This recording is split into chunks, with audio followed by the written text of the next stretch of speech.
அனைவருக்கும் இனிய தமிழ் புத்தாண்டு நல்வாழ்த்துக்கள்.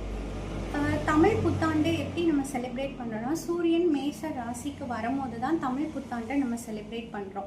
இதை இங்கே தமிழ் வருடப்பிறப்பு. அதே மாதிரி கேரளாவில் பார்த்தீங்கன்னா விசு, ஆந்திராவில் பார்த்தா உகாதி. இந்த மாதிரி பிளானட்டரி பொசிஷனை வச்சு தான் நம்ம எவ்ரி நியூ இயர்ஸ் அவங்கவுங்க செலிப்ரேட் பண்ணுறாங்க அந்தந்த இடத்துக்கு ஏற்றாப்புல. ஸோ இந்த மாதிரி நல்ல நாட்கள் நம்ம கொண்டாடும் போது நம்ம உடம்புல எவ்வளோ பெனிஃபிட்ஸ் இருக்குதுன்னு தெரியுமா உங்களுக்கு? ஸோ எதுவுமே காரணம் இல்லாமல் வச்சுருக்க மாட்டாங்க. நம்ம டெய்லி ஓடிக்கிட்டே இருப்போம். அந்த காலத்துலேயும் சரி இப்பயும் சரி நம்ம ஒரு ரொட்டீனில் இருக்கும் போது மனசு கொஞ்சம் சோர்வாக இருக்கும். அந்த சோர்வை நீக்கிறதே இந்த மாதிரி ஒரு பண்டிகை நாள் தான். அது ஒரு புது ட்ரெஸ் எடுத்து போடும்போது நம்மளுக்குள்ள ஒரு சந்தோஷம் வரும் இல்லையா அவங்களுக்கு.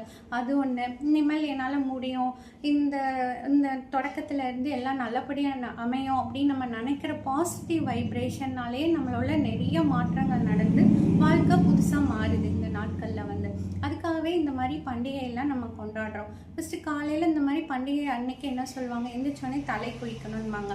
ஸோ தலை குளிச்சுட்டு அன்னைக்கு மட்டும் இந்த பண்டிகை நாளில் எண்ணெய் போடக்கூடாதுன்னு சொல்லுவாங்க. உடம்புக்கும் மேலுக்கும் ஏன் எண்ணெய் போடக்கூடாதுன்னு சொன்னாங்கன்னா, எண்ணெய் நேச்சுரல் சன்ஸ்க்ரீன் மாதிரி தான். நம்ம சன்லைட்டை நம்ம உடம்புல படாமல் பார்த்துக்கோ ஒரு லேயராக ஸோ இந்த நாள் நம்ம போடாத போதும் நம்ம சன்ரைஸ் நம்ம உடம்புல காலையில் சூரியனை கும்பிடுவாங்க இல்லையா. ஸோ அப்போ என்னாகும், டைரெக்டாக கும்பிடும்போது நம்மளுக்கு அந்த சன்ரைஸ் உடம்புல படும்போது விட்டமின் டி கிடைக்குது.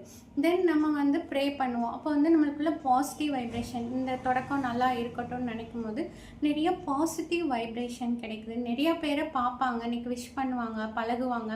ஸோ சோஷியலைசேஷன், ஸோ அவங்களோட பாரம் எல்லாம் குறைஞ்சு மனசு ரொம்ப ரிலாக்ஸ் ஆகும் அந்த டேயில். சில்ட்ரன்ஸில் அந்த புது ட்ரெஸ் போடும் போது ரொம்ப ஹாப்பியாக ஃபீல் பண்ணுவாங்க. ஸோ இந்த மாதிரி ஹாப்பியாக இருக்கிற போது ஹாப்பி ஹார்மோன்ஸ் அதிகமாக சுரக்கும். செரட்டோனின், டோபமைன், ஆக்சிடோசின், எண்டோட்ரோபின், இந்த மாதிரி நிறைய ஹார்மோன்ஸ், ஹாப்பி ஹார்மோன்ஸ் உடம்புல சுரக்கும்.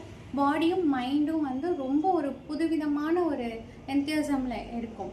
தென் நியூட்ரிஷன் வைஸ் பார்த்தீங்கன்னா, அந்த இலையில எல்லா வகையான 7 வகையான சுவையுள்ள எல்லா உணவுமே பரிமாறப்படும். இனிப்பு, கசப்பு, துவப்பு, அந்த மாதிரி மெயினாக வேப்பம்பூ சேர்ப்பாங்க. அன்றைக்கி மாங்காய் பச்சடி சேர்ப்பாங்க.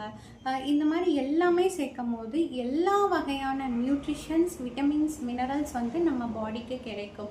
ஸோ அதுக்கப்புறம் லைட்டாக அந்த எண்ணெய் பலகாரமும் அன்றைக்கி இருக்கும். அப்போ தான் சேர்ப்பாங்க மற்ற நாள் எல்லாத்தையும் விட. ஸோ அதனால் கொஞ்சம் குட் ஃபேட்டும் கிடைக்கும். ஸோ நெய் பலகாரம், பாயாசம், இந்த மாதிரி பருப்பு பாயாசம் யூஸ் பண்ணியிருப்பாங்க. ஸோ இந்த மாதிரி நம்ம அந்த டேவே பார்த்திங்கன்னா ஒரு ஹெல்த்தி லைஃப் ஸ்டைலாகவும் ஹெல்த்தி மைண்ட் செட்டாகவும் தான் இருக்கும். இதை முடித்தோடனே ஓடி ஆடி விளையாடுவாங்க. சாப்பிட்டோன்னே ஸோ நல்லா டைஜஷனும் ஆகும்.